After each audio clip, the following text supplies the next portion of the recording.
Back during slavery, when black people like me talked to the slaves, they didn't kill him. They'd send some old house Negro along behind him to undo what he said.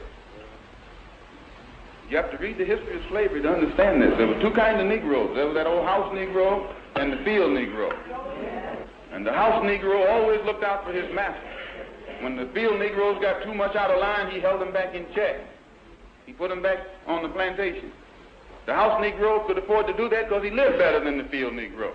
He ate better, he dressed better, and he lived in a better house. He lived right up next to his master in the attic or the basement. He ate the same food his master ate and wore his same clothes.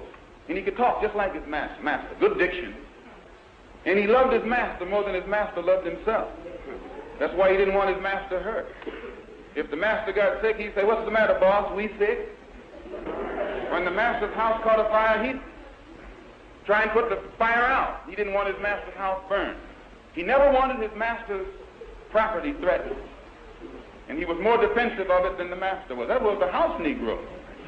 But then you had some field Negroes who lived in huts, had nothing to lose. They wore the worst kind of clothes, they ate the worst food, and they caught hell. They felt the sting of the lash. They hated their master. Oh, yes, they did. If the master got sick, they prayed that the master died.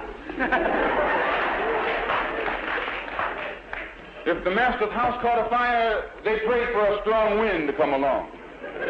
This was the difference between the two. And today you still have house Negroes and field Negroes. Yeah. I'm a field Negro.